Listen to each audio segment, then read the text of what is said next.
These readings today speak of the reality of divine incarnation.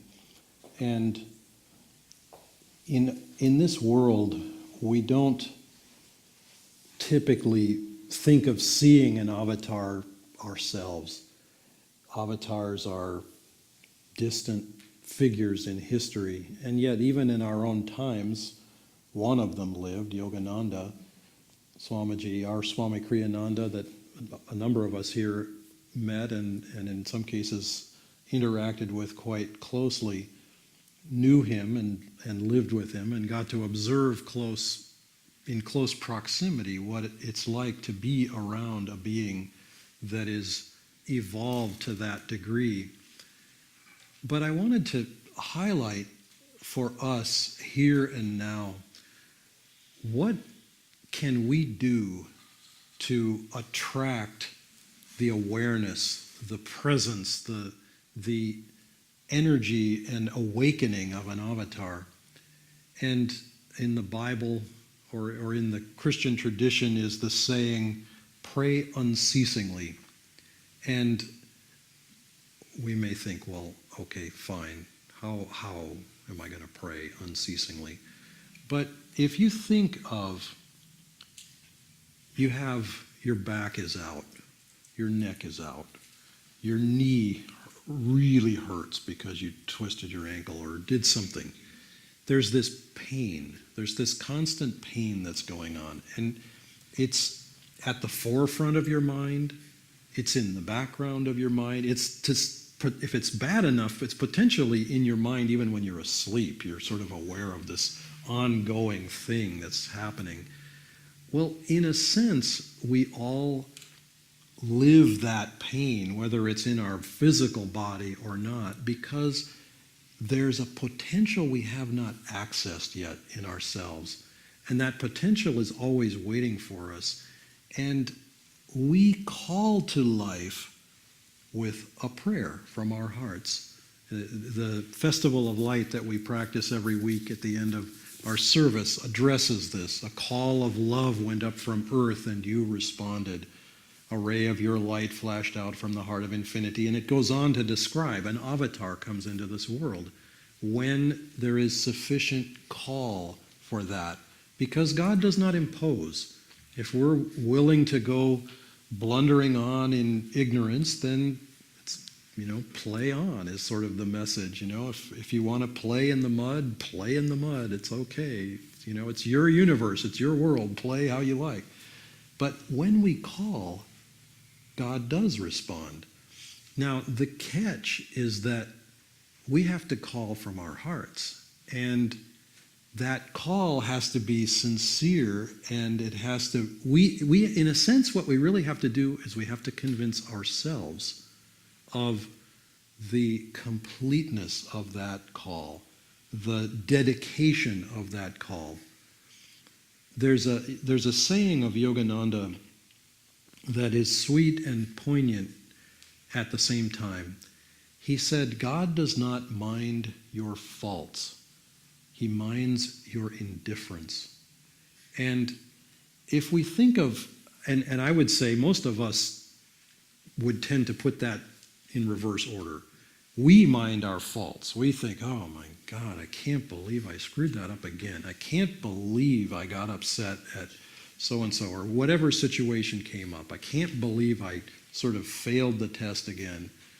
But meanwhile, we can go along for years and lifetimes, perhaps, being completely indifferent to God because we think, I know this is true for me anyway, maybe it's growing up in the tradition I grew up in, I don't know, but I think it's a worldwide phenomenon. I don't think it's just in the West. It never occurred to me that God could be present in my life in a meaningful, deep, intimate way. It somehow just was beyond the stretch of my imagination. And it's one of the things that Yogananda came into this world to break. He wanted to break that mentality that says God is far away.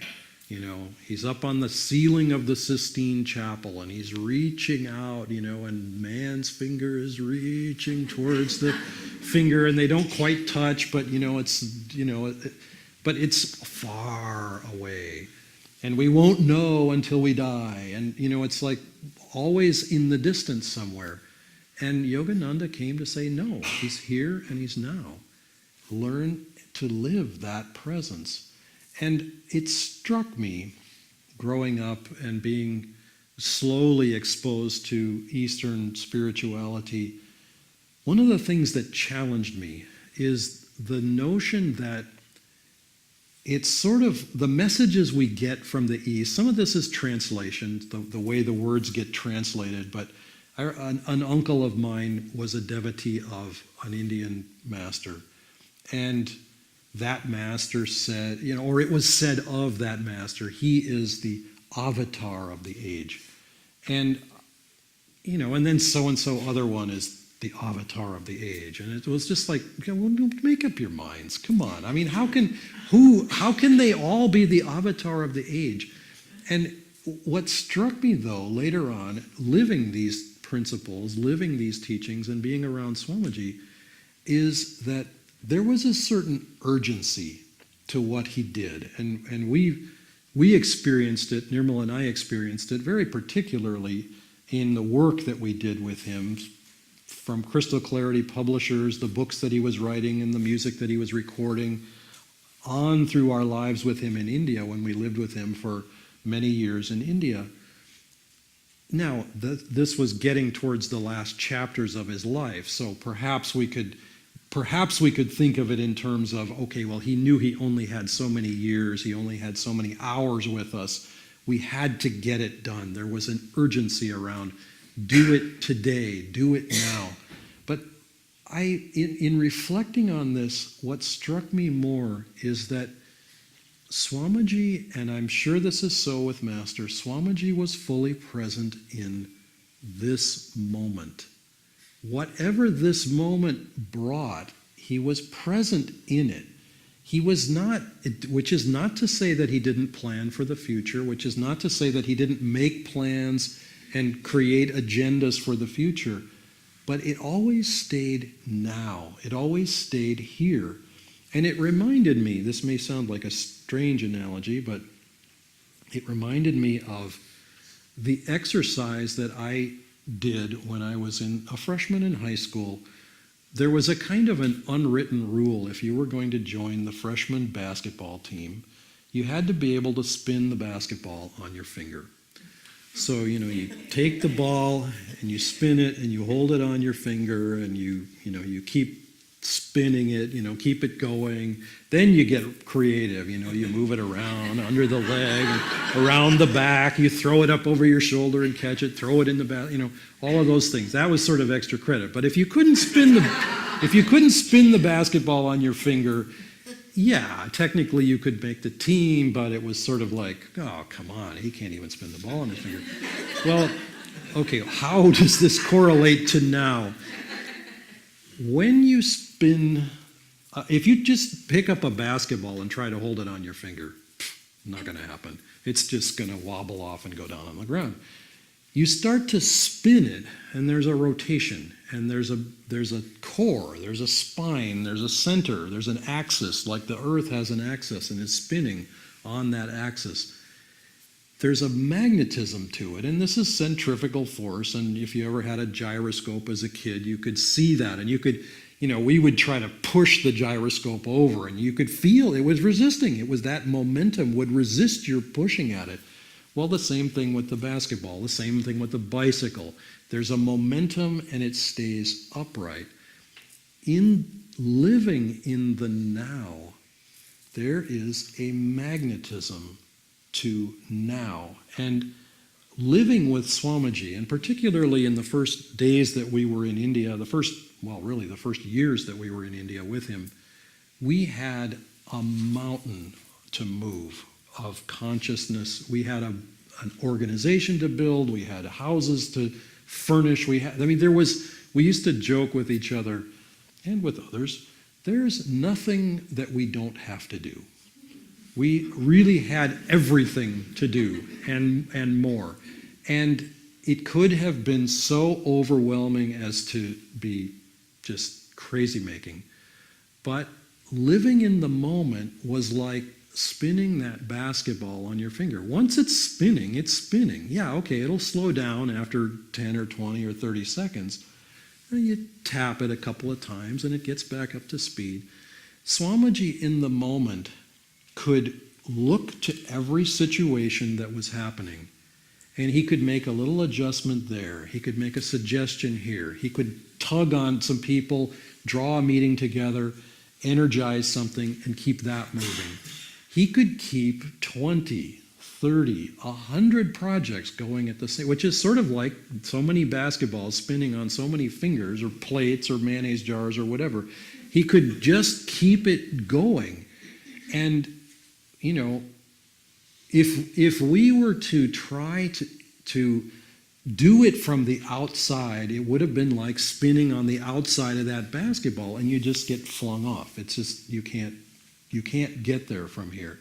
But being right with him in this powerful magnetism, it was like living in the eye of a hurricane. There are hurricane force winds close to hand, in the neighborhood. But right here, calm and still, steady and present. And I would just recommend from my heart, let us in our lives, all we ever have is now. There is so much magnetism that says, the past, how wonderful, how terrible, how whatever it was. Oh, the future, what incredible it'll be, or, oh my God, I'm getting sick, what's it going to happen?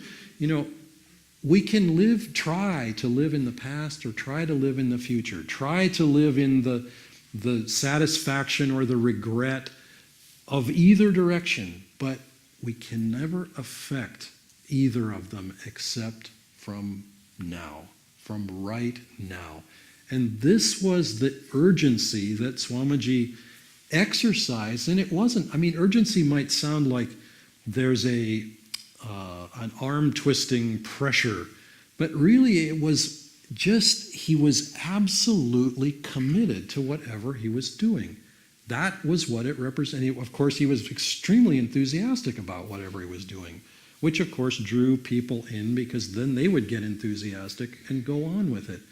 But in our lives, and I remember this in my life, in maybe the 8th grade, actually the summer of after 8th grade, my family took a vacation in Maine, and we were on the coast of Maine. And I remember, so junior high school had ended, high school would begin with 9th grade, and this was the little moment in between the two. And I remember it was a wonderful trip, it was a wonderful vacation, and I remember wanting, as I was growing up and starting to kind of take hold of my life, I remember wanting to sort of freeze frame some of these moments, snapshot moments where we were all very happy together. There was just a lot of happiness in it, and I didn't want to sort of lose that. And sometimes we do that. We sort of get our knuckles around an experience and we say, that was happy, I want more of that, I want to do more of this. Or, I've noticed this with some of my relatives, that they want to go down the same track that they've gone before because it's familiar, they know it, it was fun, let's do it again. And which is fine once or twice, but when it gets to be multiple times, you sort of start going, well, maybe we could try a little something different. And we can never cling with white knuckles to the moments in our lives. But if we live now, we always have fulfillment in this now. And so an avatar is always now, always present, and always directed towards how can I relate to the world that's in front of me. And Master Yogananda gave us the gift of teachings that apply to now. This now is still very relevant. Yesterday we were at a meeting of ministers with Jyotish and Devi, worldwide directors of Ananda, And Jyotish was quoting something that Yogananda had written in 1940, and it was about diet and exercise. And 1940 was not a time in the American sort of health consciousness or medical realm where diet and exercise, particularly in the ways that he was suggesting, they were not high on the priority list. There were lots of other things that were higher. And yet, 76 years ago, there he was promoting ways to recharge your body, ways to align your diet in such a way that it will help to create health, harmony, healing within, etc. These things are incredibly relevant. And okay, science comes limping along after 3/4 of a century saying, oh, you know what, meditation is a good thing. It helps to work with stress, etc., etc. And then, hundreds of reasons and studies of why meditation is good. Well, gosh, meditation's been known for millennia. We're sort of catching up to all of that in the West. But avatars come to remind us, and they come to do one other thing, which is a little challenging. And it's mentioned in the reading, the Bhagavad Gita reading. When virtue declines and vice increases, I take visible form on earth to destroy evil, to destroy, mind you, evil, not to sort of suffer through it, ignore it, wish it would go away, to destroy evil and reestablish virtue. So there was a little element of that. Yogananda didn't come to, as Swami put it once in his book, The Path, he didn't come to tidy up our mud puddles of delusion. He came to remove us from them altogether. And that process is not always comfortable. Sometimes we're a little bit attached to the mud puddle that we've been splashing around in. And we think, gosh, I'd kind of like this. It's sort of familiar, I could, even if it is funky and wet and muddy, I've been having fun here, my buddies are here. We're all doing this together. Everybody else thinks it's great. Why shouldn't I? And Master said, come. And he held his hand out. Well, we can take that hand and walk with it. We don't have to, but we can. And that's what an avatar does. And in some of the supplemental reading that goes with today's topic, Swamiji also shared how an avatar comes into this world with the full power of God. He's not limited by anything in the past. It's all been liberated and resolved, which is to say anyone who reaches into that consciousness, and this is why this was described of Christ, who was also an avatar, to as many as received him, to them gave he the power to become the sons of God. We are, all of us, able to draw on that, but we have to want to. We have to ask for it. He doesn't impose it. And we do it by calling and asking and praying, opening our hearts. And I don't just mean now in the Sunday service. We can all feel wonderful in a group setting like this where we're sharing spirituality and we meditate together and there's an uplifted consciousness. But on the highway, when we drive away from here, when we're putting our socks away later on, any time of day or night, that call has to be in the back of our minds. That potential exists for all of us. And I can tell you to the degree that I have been able to practice it in my life, there's no other way to live. And we watched Swamiji live that prayer. That prayer was constantly going, Master, how can I help? How can I serve? What else can I do? And it wasn't a tense kind of thing. He was amazingly relaxed. I remember once, and I have the authority to say this because I was partly responsible for it, he sat down on his chair on the stage to give a talk. This was many years ago at the Expanding Light out in it was called the Temple of Trees at the time. Temple of Trees, yeah. And his chair was on a little raised platform so that people could see him farther back.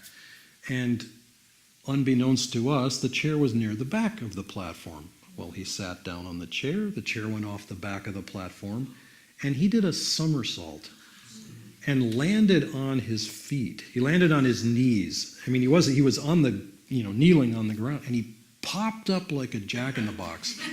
I mean, it was like he was on a pogo stick. I mean, he just jumped up, came right back around, put the chair on, sat down, and gave one of the best talks we ever heard him give. Everybody this gasp went up. I mean, just literally went head over heels. I think it's even on film. And popped right back up. He could be perfectly in the moment, even in the middle of something that, everybody just, the horrified gasp went up. Live in that presence, that presentness of the moment.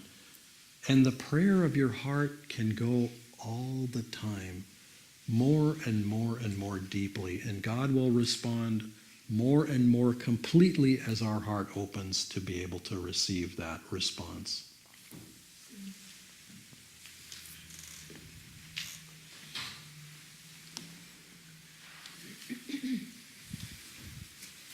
With all the struggle and violence in the world, it has seemed appropriate for Ananda to help to balance that out, help to bring more peace into the world.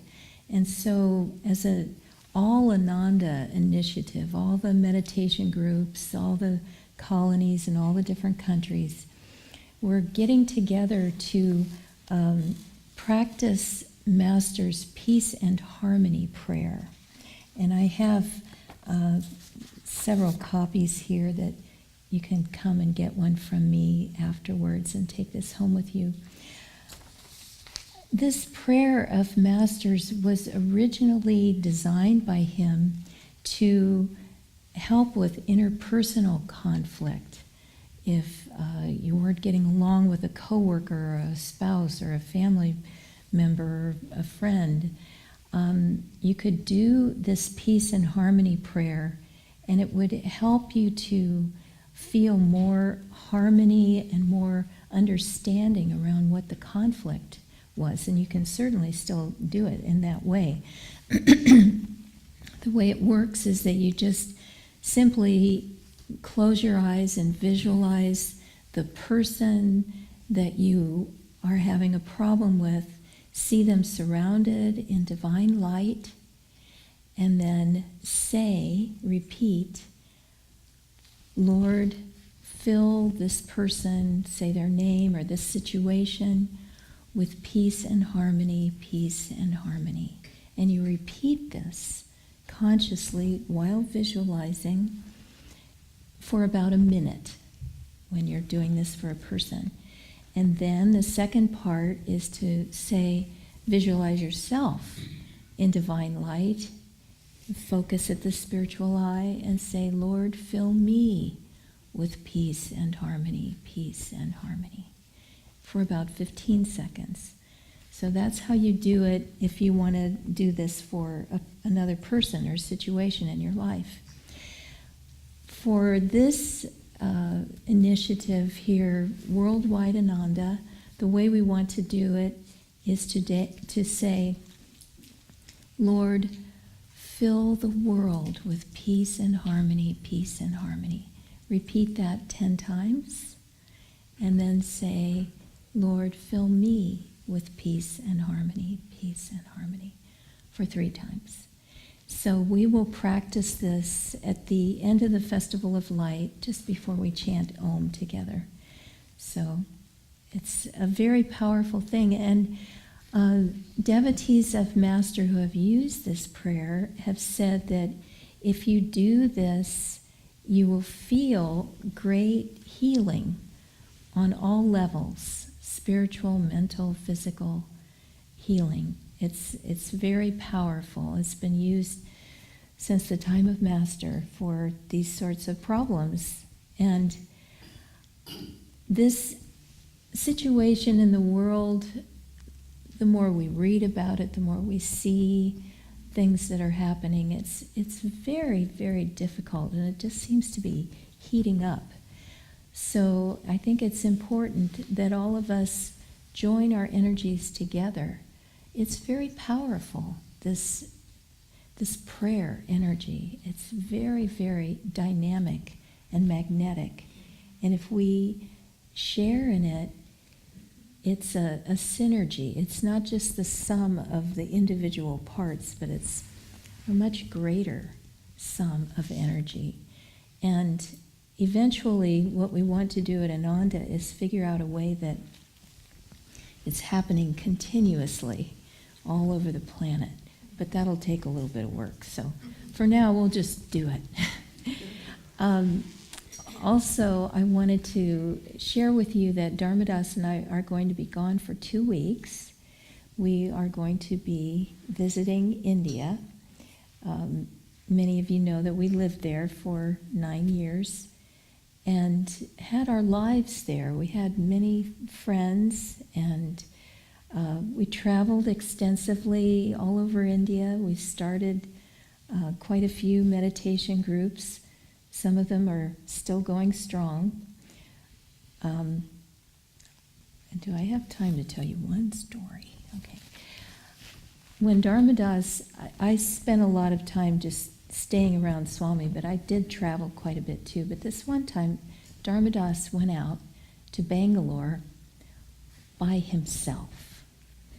So he had, gotten a little company to do some promo and done some other things to make it work, but he knew no one.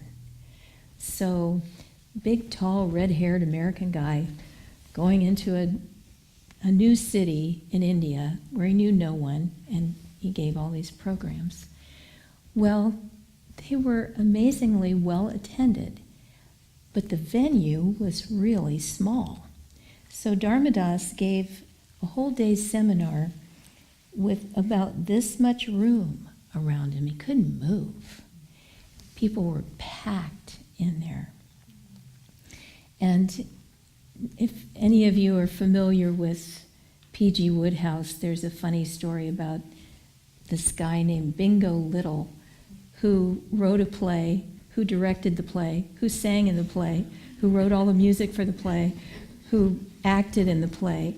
Everything was by Bingo Little. Well, that was Dharmadas on that weekend. He did everything.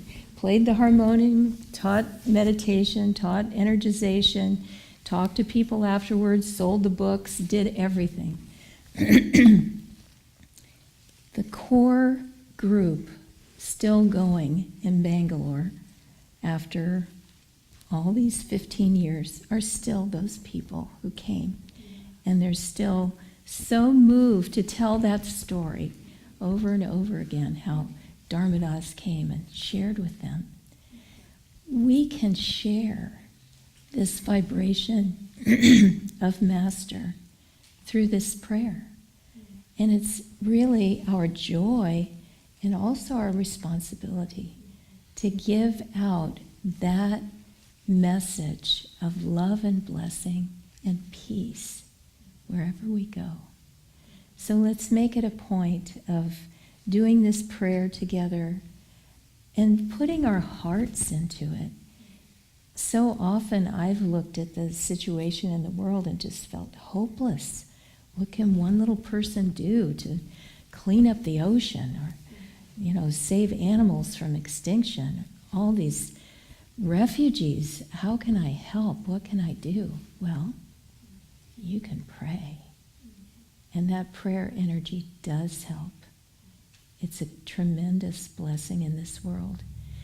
And just to close with this thought, it's something Jyotish said in his talk yesterday and reminded me of this story that in 1941, sorry, just a little froggy today. Thank you. Anandamoy Ma, who is pictured in that picture with Master, was asked by her devotees, Ma, this terrible war is going on. Can't you do something? can't you just fix it? Go in there with your vibration and just fix what's happening. And she went into a period of meditation to see what God wanted her to do. And after several hours, she came out of that and she replied, "He who made the world, don't you think he knows how to take care of it?" So as we use this prayer, as we go forward in giving our energy of peace to the world, let's always trust that God's perfect plan is in place. And part of that plan, of course, is us sharing the peace, sharing the love, sharing the prayer, sharing the blessing. If we are peaceful, we emanate that peace. And if we join that peace together, we can make a difference in this world.